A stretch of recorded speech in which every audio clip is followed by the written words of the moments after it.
আপনারা দেখছেন দিগন্ত খবর। জানিয়ে দেব আজকের পশ্চিমবঙ্গ দেশ বিদেশের বাছাই করা গুরুত্বপূর্ণ তাজা সংবাদ। খবরের শুরুতেই হেডলাইন্স। তৃণমূল ভাঙতেই বিজেপির অন্তরে তুমুল বিক্ষোভ। মেচেদার সভা থেকে শ্রমিক ভট্টাচার্যকে নিয়ে কেন এই চরম বার্তা দিলেন শুভেন্দু? সৎবাবার যৌন লালসায় অন্তঃসত্ত্বা কলকাতার কিশোরী, প্রমাণের অভাবে হাইকোর্টে খালাস অভিযুক্ত। শান্তিতে থাকতে তৃণমূল নেতাকে দিতে হবে 1 কোটি টাকা, বিজেপির যুবনেতার দাবিতে পানিহাটিতে তোলপাড়। নবান্ন থেকে মুখ্যমন্ত্রী মেগা ঘোষণা, রথযাত্রার আগেই রাজ্যবাসীর জন্য বড় উপহার মুখ্যমন্ত্রীর। হাসপাতালেও পাননি অক্সিজেন, সেপটিক ট্যাঙ্ক পরিষ্কার করতে গিয়ে বাবা ছেলের মৃত্যুতে বিস্ফোরক তথ্য। রাস্তায় ডেলিভারি বয়ের অশালীন ইঙ্গিত, কলার ধরে থানায় টেনে আনলেন মহিলা পুলিশকর্মী। লেডি সিংহামকে দেখল পুলিশ। কঙ্কালীতলায় ত্রাস, আদালত চত্বরে ধৃত তৃণমূল নেতাকে ডিম থেরাপি, বেদম মার। ছেলে ডিম খেয়েছে, বাবা গোবর খাবে। নির্মল পুত্রের গ্রেপ্তারিতে উৎসবের মেজাজে পানিহাটি। মমতার ঘর ভেঙে মমতাকেই 21-এ আমন্ত্রণ। প্রস্তুতি খতিয়ে দেখে ঋতব্রত বললেন, চাই উনি আসুন। বন্ধুর বাড়িতে মোবাইল কেড়ে নিয়ে ধর্ষণ, ঠাকুরপুকুর থানায় অভিযোগ দায়ের। যুবতীর 3 জনকে গ্রেপ্তার করল পুলিশ। তৃণমূলকে দাপট দেখিয়ে পৈতৃক সম্পত্তি দখল, ভাইয়ের অত্যাচারে সুবিচারের আশায় থানার দ্বারস্থ দাদা। কী ধরনের মন্তব্য করছেন দেখুন। সরকারি আইনজীবী বলতেই লাহেকের হয়ে সায়ন কি বললেন কোর্টে। 10 বছর ধরে ব্ল্যাকমেল ও অকথ্য নির্যাতন, মেমারিতে পক্সো আইনে গ্রেপ্তার যুবক, হুলস্থুল। রাম মন্দিরে চুরির মামলায় মোদি, যোগী সরকার ও সিটকে নোটিশ সুপ্রিম কোর্টের। বিচার চাই, সরতে হবে প্রিন্সিপালকে। প্রথম শ্রেণীর ছাত্রকে যৌন হেনস্থার ঘটনায় বিক্ষোভ মেদিনীপুরের স্কুলে। মরিয়া হয়ে বিদ্রোহী দলে ঘেঁষার চেষ্টা, পুত্র গ্রেপ্তারের পরে হাইকোর্টের দ্বারস্থ প্রাক্তন বিধায়ক নির্মল ঘোষ। কাঁধে লক্ষ লক্ষ টাকার ঋণের বোঝা, টিকিটের ব্যাগ কাঁধে অদম্য লড়াই ডলি রানার। খারাপ তৃণমূল, দুর্গাপুরে দোলাকে চোর স্লোগান, কালো পতাকা দেখালো বিজেপি। রথযাত্রায় 60টি কমিটিকে 5 লাখের অনুদান, হেরিটেজ মন্দিরে 1000 কোটির প্যাকেজ ঘোষণা মুখ্যমন্ত্রীর। ধর্ষণ, জমি দখল, তোলাবাজিতে অভিযুক্ত বীরভূমের তৃণমূল নেতা গ্রেপ্তার। আদালত চত্বরেই মার, ছোড়া হলো ডিম। মমতার সাধের খেলা হবে দিবস বন্ধের ঘোষণা রাজ্যে। 16 আগস্ট আয়ুষ্মান দিবসের ঘোষণা শুভেন্দুর। বারুইপুর কাণ্ডে গ্রেপ্তার সিপিএম নেতা লাহেক আলী, নাবালিকা ধর্ষণ খুনের পর হিংসায় উস্কানির অভিযোগে ধৃত। ছাত্রীদের বিদ্যালয়গুলিতে স্যানিটারি মেশিন বসবে, বিকাশ ভবনে বৈঠক শুভেন্দুর। স্কুল কমিটিতে বাবা মাকেও পদ, বড় সিদ্ধান্ত। ও খুব লড়াকু আর কর্মঠ ছেলে, বিদ্রোহী শিবিরে পদ পেতেই খোদ শুভেন্দুর ঢালাও প্রশংসা করে কি ইঙ্গিত দিলেন অনুব্রত?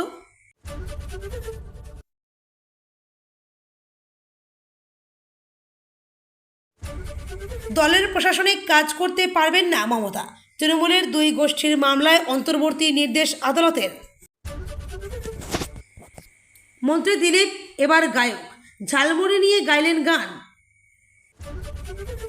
এলইডি স্ক্রিনে রাস্তার ধারে প্রস্রাবের ফুটেজ, জনতাকে সবক শেখাচ্ছে পড়শি রাজ্য। আপনি কি সতর্ক? গ্রেপ্তার পানিহাটির প্রাক্তন বিধায়ক নির্মল ঘোষের ছেলে তীর্থঙ্কর। খারাপ তৃণমূলের সঙ্গে যুক্ত, দুর্গাপুরের সাংসদকে কালো পতাকা দেখালেন বিজেপির সমর্থকেরা। দল বদলে ফের রাজ্যসভায় শুভেন্দু শ্রমিককে নিয়ে মনোনয়ন পেশ সুখেন্দু শেখর সহ 3 প্রাক্তন সাংসদের। চাকরি প্রার্থীদের জন্য সুখবর, কোথায় কত শূন্যপদ, আবেদনের যোগ্যতা কি জানাবে বিশেষ অ্যাপ। 350-র বেশি পিটিশন খারিজ, মাদ্রাসায় শিক্ষক অশিক্ষক কর্মী নিয়োগ নিয়ে বড় রায় ঘোষণা সুপ্রিম কোর্টের। এই ব্যাংকের অ্যাকাউন্ট থাকলেই ঢুকছে 759 কোটি টাকা। কেন ঢুকছে জেনে নিন। আদালতে যাওয়ার পথে তুমুল বিক্ষোভ, তীর্থঙ্করকে লক্ষ্য করে দেদার ডিম হামলা। দুর্নীতিমুক্ত হবে গিল্ড, বেতন শিফট নিয়েও নতুন সিদ্ধান্ত। টলিউডের জট কাটাতে নন্দনে বৈঠক। ময়দানে নামলো 3টি বুলডোজার, ভেঙে গুড়িয়ে দিল ফুটপাতের সব দোকান। তৃণমূলের ব্যাংক অ্যাকাউন্ট বিতর্ক, মামলা করার আইনি অধিকার আছে কি, প্রশ্ন তুলল ইডি। কলকাতায় আবাসিক নাবালিকাকে একাধিকবার যৌন হেনস্থার অভিযোগ, গ্রেপ্তার অভিযুক্ত ক্যারাটে প্রশিক্ষক। গেল রব তুলে লাভ নেই, টাকা সবাই পাবেন, তবে মেছেদা থেকে অন্নপূর্ণা যোজনা নিয়ে কাদের কড়া বার্তা দিলেন শুভেন্দু। এতক্ষণ শুনছিলেন সংবাদ শিরোনাম, এখন আসছি বিস্তারিত খবরে।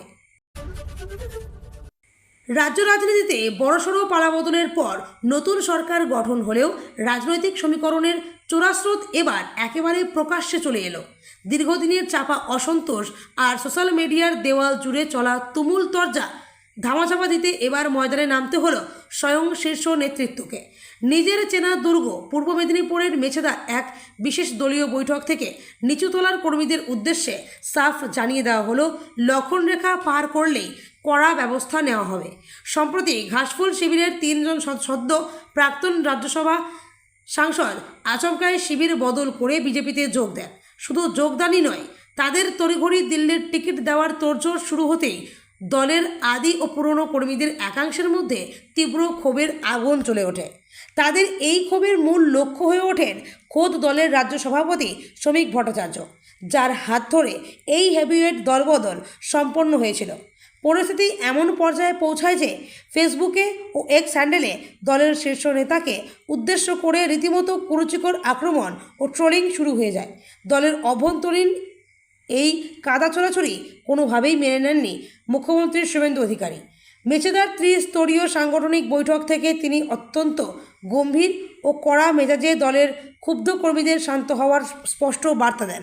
প্রকাশ্য মঞ্চ থেকেই কড়া হুঁশিয়ারি দিয়ে মুখ্যমন্ত্রী নির্দেশ দেন, শ্রমিক ভট্টাচার্যকে নিয়ে সোশ্যাল মিডিয়ায় কোনো আজে বাজে পোস্ট বা গালাগালি একদম দেওয়া যাবে না। দলের অভ্যন্তরীণ এই কাদা ছোড়াছুড়ি কোনোভাবেই মেনে নেননি মুখ্যমন্ত্রী শুভেন্দু অধিকারী। মেছেদার ত্রিস্তরীয় সাংগঠনিক বৈঠক থেকে তিনি অত্যন্ত গম্ভীর ও কড়া মেজাজে দলের ক্ষুব্ধ কর্মীদের শান্ত হওয়ার স্পষ্ট বার্তা দেন। প্রকাশ্য মঞ্চ থেকেই কড়া হুঁশিয়ারি দিয়ে মুখ্যমন্ত্রী নির্দেশ দেন, শ্রমিক ভট্টাচার্যকে নিয়ে সোশ্যাল মিডিয়ায় কোনো আজে বাজে পোস্ট বা গালাগালি একদম দেওয়া যাবে না। দলের অভ্যন্তরীণ এই কাদা ছোড়াছুড়ি কোনোভাবেই মেনে নেননি মুখ্যমন্ত্রী শুভেন্দু অধিকারী। মেছেদার ত্রিস্তরীয় সাংগঠনিক বৈঠক থেকে তিনি অত্যন্ত গম্ভীর ও কড়া মেজাজে দলের ক্ষুব্ধ কর্মীদের শান্ত হওয়ার স্পষ্ট বার্তা দেন। প্রকাশ্য মঞ্চ থেকেই কড়া হুঁশিয়ারি দিয়ে মুখ্যমন্ত্রী নির্দেশ দেন, শ্রমিক ভট্টাচার্যকে নিয়ে সোশ্যাল মিডিয়ায় কোনো আজেবাজে পোস্ট বা গালাগালি একদম দেওয়া যাবে না। তিনি সাফ বুঝিয়ে দেন, দলের আগামী দিনের বৃহত্তর জয়ের স্বার্থে এবং কিছু রাজনৈতিক সমীকরণের কারণে অনেক সময় কিছু বড় সিদ্ধান্ত নিতে হয়। পুরনো ক্ষোভ ভুলে সবাইকে একসঙ্গে কাজ করার নির্দেশ দিয়েছেন তিনি। একই সুরে সুর মিলিয়ে দলের অন্য শীর্ষ নেতা সুকান্ত মজুমদারও একতার ওপর জোর দেন। সৎ বাবার যৌন লালসার শিকার হয়ে অন্তঃসত্ত্বা কিশোরী মেয়ে। টালা থানায় গিয়ে স্বামীর বিরুদ্ধে এমনই অভিযোগ করেছিলেন মা। পক্সো আইনে মামলা রুজু করে অভিযুক্তকে গ্রেপ্তারও করে পুলিশ। নিম্ন আদালত দোষী সাব্যস্ত করে, তবে প্রমাণের অভাবে 7 বছর পর ওই ব্যক্তিকে বেকসুর খালাস করল কলকাতা হাইকোর্ট। 2018 সালের 10ই অক্টোবর আচমকা কিশোরী অসুস্থ হয়ে পড়ে। অত্যন্ত পেটে ব্যথা শুরু হয়। তড়িঘড়ি আরজিকর মেডিকেল কলেজ ও হাসপাতালে নিয়ে যাওয়া হয়। চিকিৎসকরা পরীক্ষা নিরীক্ষা করে জানান, কিশোরী 3 মাসের অন্তঃসত্ত্বা, যদিও ভ্রূণ জরায়ুর মধ্যে ছিল না। একটপিক প্রেগনেন্সির কারণে কিশোরীর অতিরিক্ত রক্তক্ষরণ হচ্ছিল। তৎক্ষণাৎ অস্ত্রোপচার করে গর্ভপাত করা হয় কিশোরীর। আইসিইউতে ভর্তি ছিল বেশ কয়েকদিন। কিন্তু গোটা ঘটনার নেপথ্যে কে? কিশোরী নিজে মুখে জানান, সৎ বাবার যৌন লালসার শিকার হয়ে এই ঘটনা ঘটেছে। জোর করে কমপক্ষে 3 থেকে 4 মাস ধরে শারীরিক সম্পর্ক তৈরি করেন বলে অভিযোগ। কিশোরীর দাবি, মুখ খুললেই প্রাণনাশের হুমকি দিয়েছিল বাবা, তাই আতঙ্কে কাউকে জানাতে পারেনি। মেয়ের মুখে একথা শোনার পর আর সময় নষ্ট করেননি মা। টালা থানার দ্বারস্থ হন, মেয়ের পাশে দাঁড়িয়ে স্বামীর বিরুদ্ধে অভিযোগ দায়ের করেন। পক্সো আইনের 4 ও 6 নম্বর ধারায় মামলা রুজু হয়। সেই মতো পুলিশ অভিযুক্তকে পাকড়াও করে। ম্যাজিস্ট্রেটের কাছে গোপন জবানবন্দিও দেয় কিশোরী। আদালতে দাঁড়িয়ে অভিযুক্ত সৎ বাবাকে চিহ্নিত করে চিকিৎসকেরাও আদালতে জানান, কিশোরীর হাইমেন ছেঁড়া ছিল, যৌন সম্পর্ক এবং গর্ভধারণের প্রমাণ পাওয়া গিয়েছে। গর্ভপাতের জন্য পেটে অস্ত্রোপচারেরও দাগ ছিল। যদিও নিম্ন আদালতে নিজের বিরুদ্ধে ওঠা সমস্ত অভিযোগ অস্বীকার করেন অভিযুক্ত, তবে 2019 সালের 18 ফেব্রুয়ারি নিম্ন আদালত অভিযুক্তকে দোষী সাব্যস্ত করে। রায়কে চ্যালেঞ্জ করে কলকাতা হাইকোর্টের দ্বারস্থ হন অভিযুক্ত। বিচারপতি রাজাশেখর মান্থা এবং বিচারপতি স্মিতা দাসদের ডিভিশন বেঞ্চে মামলার শুনানি হয়। ডিভিশন বেঞ্চের পর্যবেক্ষণ, নির্যাতিতা অন্তঃসত্ত্বা হয়েছিলেন ঠিকই, তবে তার জন্য সৎ বাবাই দায়ী তা স্পষ্ট নয়। উপযুক্ত প্রমাণের অভাবে 7 বছর পর ওই ব্যক্তিকে বেকসুর খালাস করে দেয় হাইকোর্ট। রাজ্যের উন্নয়ন ও ঐতিহ্যকে একই সঙ্গে মিলিয়ে পথ চলতে চায় বর্তমান সরকার। এই লক্ষ্যকে সামনে রেখেই এবার রাজ্যের রথযাত্রা উৎসব ও প্রাচীন মন্দিরগুলির রক্ষণাবেক্ষণে বড়সড় আর্থিক প্যাকেজ ঘোষণা করলেন মুখ্যমন্ত্রী শুভেন্দু অধিকারী।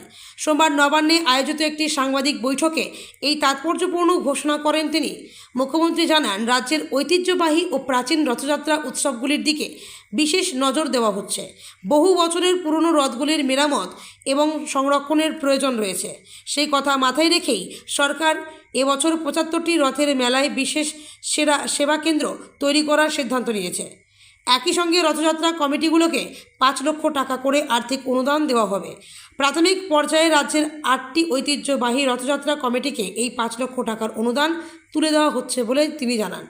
ধর্মীয় পর্যটন ও ঐতিহ্যের বিকাশে সরকারের এই পদক্ষেপ অত্যন্ত গুরুত্বপূর্ণ বলে মনে করছে ওয়াকিবহাল মহল। শুধুমাত্র রথযাত্রা নয়, রাজ্যের প্রাচীন মন্দির ও ধর্মীয় স্থানগুলির পরিকাঠামো উন্নয়নের জন্য বড়সড় তহবিল তৈরি করেছে রাজ্য সরকার। মুখ্যমন্ত্রী শুভেন্দু অধিকারী স্পষ্ট বলেন, একাধিক প্রাচীন মন্দিরকে রক্ষণাবেক্ষণের উদ্যোগ নেওয়া হচ্ছে। রাজ্যের বিভিন্ন স্থান সংস্কার ও দেখাশোনার জন্য মোট 1000 কোটি টাকা বরাদ্দ করা হয়েছে। এর পাশাপাশি সামনেই আসছে পবিত্র শ্রাবণ মাস। শ্রাবণ মেলা উপলক্ষে তারকেশ্বরে পুণ্যার্থীদের ভিড়ের কথা মাথায় রেখে আগাম প্রস্তুতি নিচ্ছে প্রশাসন। মুখ্যমন্ত্রী বলেন, শ্রাবণ মেলা চলাকালীন শেওড়াফুলি থেকে তারকেশ্বর যাওয়ার রাস্তায় পুণ্যার্থীদের সুবিধার জন্য নির্দিষ্ট ব্যবধান অন্তর বিশেষ সেবা কেন্দ্র গড়ে তোলা হবে। নির্মীয়মান আবাস যোজনার একটি পাকা বাড়ির সেপটিক ট্যাঙ্কে কাজ করতে নেমে অসুস্থ হয়ে পড়েন বাবা ও ছেলে। স্থানীয় বাসিন্দাদের একাংশের অভিযোগ, অসুস্থদের হাসপাতালে নিয়ে যাওয়ার পর সময়মতো পর্যাপ্ত অক্সিজেন পাওয়া যায়নি। তার ফলে মৃত্যু হয় দুজনের। একই পরিবারের 2 সদস্যের মৃত্যুতে পশ্চিম মেদিনীপুরের চন্দ্রকোনা 2 ব্লকের কৃষ্ণপুর গ্রাম পঞ্চায়েতের গোয়াডাঙ্গা গ্রামে নেমেছে শোকের ছায়া। মৃতেরা হলেন বছর 59-এর সুনীল পণ্ডিত এবং তার ছেলে লক্ষণ পণ্ডিত। প্রত্যক্ষদর্শীদের দাবি, রবিবার বেলা নাগাদ নির্মীয়মান আবাস যোজনার একটি বাড়ির বাথরুমের ঢালাই চেম্বারের স্ল্যাব খুলে পরিষ্কারের কাজ চলছিল। সে সময় প্রথমে একজন চেম্বারের ভেতরে নামতেই অসুস্থ হয়ে পড়েন। তাকে উদ্ধার করতে আরও 2 জন নামেন, তারাও অসুস্থ হয়ে পড়েন।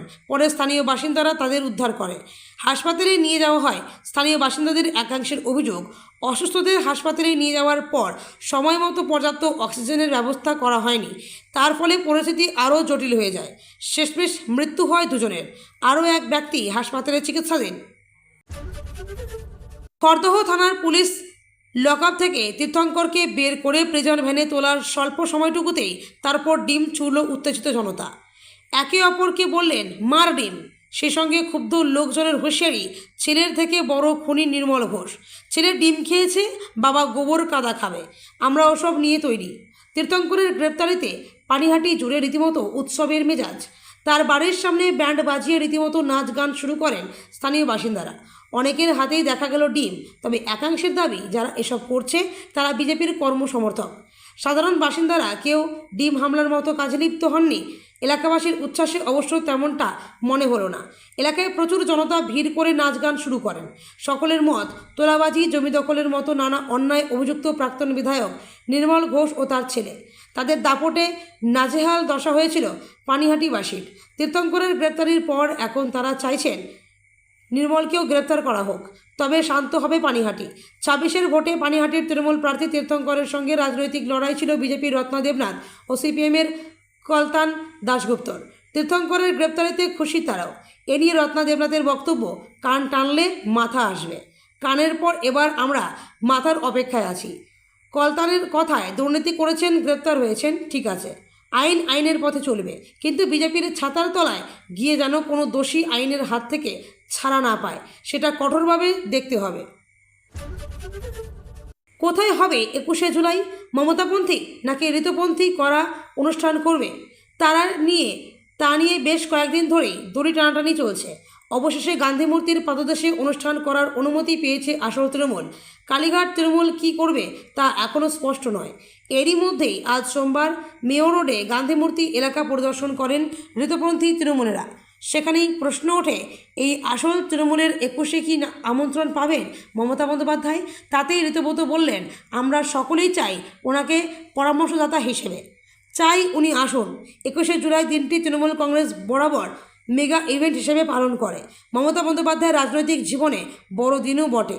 1993 সালের তখনকার যুব কংগ্রেস কর্মীদের মহাকরণ অভিযানে তৎকালীন সরকার পক্ষের গুলি চালানোর 13 জনের নির্মম মৃত্যুর ঘটনাকে স্মরণে রেখে এই কর্মসূচি করে তৃণমূল কংগ্রেস। আর ঘটনাস্থল ধর্মতলায় বলে সেখানেই শহীদ দিবস পালন করা হয়। 2025 পর্যন্ত প্রতি বছর এই দিনটিতে বিশেষ কর্মসূচির আয়োজন করেছে তৃণমূল। কিন্তু এবারের ছবিটা আলাদা। তৃণমূল ভেঙে টুকরো। সুপ্রিমো মমতা বন্দ্যোপাধ্যায়ের হাতে আর সে অর্থে কিছুই নেই। পরিষদীয় দলের রাশ চলে গিয়েছে ঋতুব্রত বন্দ্যোপাধ্যায়ের কাছে। তিনি দাবি করেছেন তারাই আসল তৃণমূল, ফলে 21শে জুলাই পালনের অধিকারও নাকি তাদের। এদিকে ঋতুব্রত ও কালীঘাট শিবির দুপক্ষই ধর্মতলায় 21শে জুলাইয়ের জন্য পুলিশের কাছে অনুমতি চায়। তবে পুলিশ জানিয়ে দেয়, ধর্মতলায় 21শে জুলাইয়ের আয়োজন করা যাবে না। বিকল্প জায়গার কথা জানতে রাজ্য পুলিশের ডিজি সিদ্ধিনাথ গুপ্তার সঙ্গে দেখা করেছিলেন ঋতুব্রতপন্থীরা। গান্ধী মূর্তির পাদদেশে সভা করার অনুমতি চান তারা। সেই অনুমতি মেলায় সোমবার বিকেলে ঋতুব্রত বন্দ্যোপাধ্যায়ের নেতৃত্বে আসল তৃণমূলের বিধায়ক ও নেতারা মেয়র রোড পরিদর্শন করেন। ছিলেন ঋতুব্রত বন্দ্যোপাধ্যায়, অরূপ রায়, আখরুজ্জামান, সন্দীপন সাহা, স্নেহাশিস চক্রবর্তী, জাভেদ খান, প্রসূন বন্দ্যোপাধ্যায়, কাজল শেখ সহ অন্যান্যরা।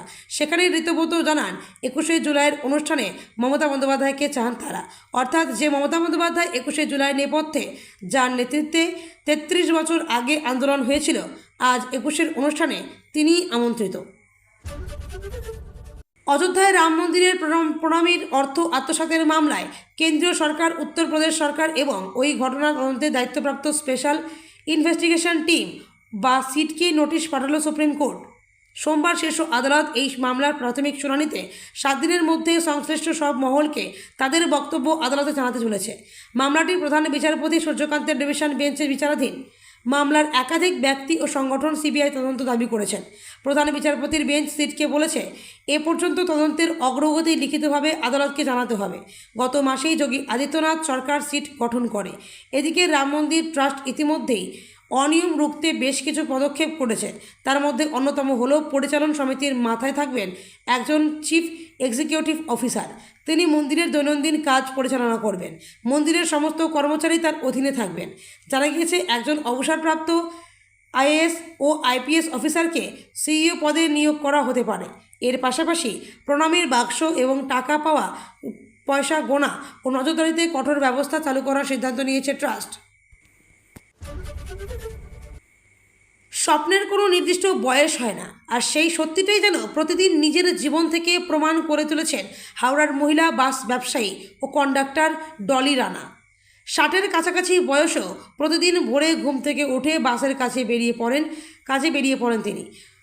সংসারের দায়িত্ব, আর্থিক অনিশ্চয়তা কিংবা সমাজের প্রচলিত ধারণা কোনো কিছুই তাকে নিজের লক্ষ্য থেকে সরিয়ে দিতে পারেনি।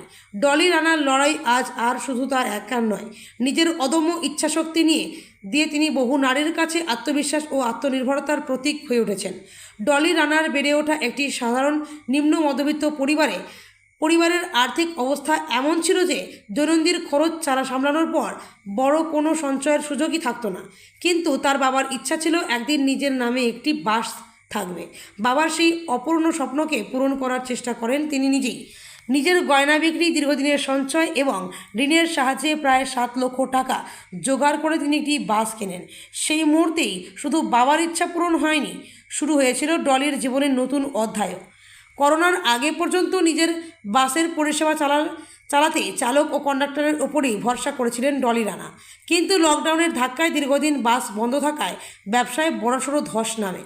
পরে বাস চলাচল শুরু হলেও যাত্রী সংখ্যা এতটাই কমে যায় যে প্রতিদিনের আয় দিয়ে কর্মীদের পারিশ্রমিক দেওয়ার পর তেলের খরচ তোলাও কঠিন হয়ে যায়। সেই কঠিন সময়ে ব্যবসা বাঁচাতে নিজেকেই সামনে আসার সিদ্ধান্ত নেন তিনি। বিকাশ ভি হোগা, বিরাসত ভি হোগা। প্রধানমন্ত্রী নরেন্দ্র মোদীর এই মন্ত্রকে পাথেয় করে রাজ্যের আধ্যাত্মিক ও সাংস্কৃতিক ঐতিহ্য সংরক্ষণে এক গুচ্ছ পদক্ষেপের ঘোষণা করলেন মুখ্যমন্ত্রী শুভেন্দু অধিকারী। সোমবার নবান্ন থেকে রাজ্যের সমস্ত জেলাশাসক, পুলিশ প্রশাসন এবং ঐতিহ্যবাহী রথযাত্রা কমিটিগুলির সঙ্গে এক উচ্চ পর্যায়ের ভার্চুয়াল বৈঠক সারেন তিনি।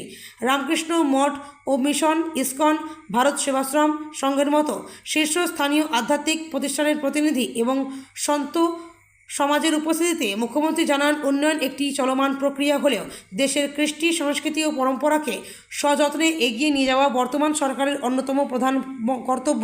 মুখ্যমন্ত্রী জানান, পশ্চিমবঙ্গ কেবল একসময় ভারতের সাংস্কৃতিক রাজধানী ছিল না, এটি শ্রী শ্রী রামকৃষ্ণদেব, শ্রী চৈতন্য মহাপ্রভু, স্বামী বিবেকানন্দ, স্বামী প্রণবানন্দ, মা শারদামণি ও রানী রাসমণির মতো মহামানবদের পূর্ণভূমি।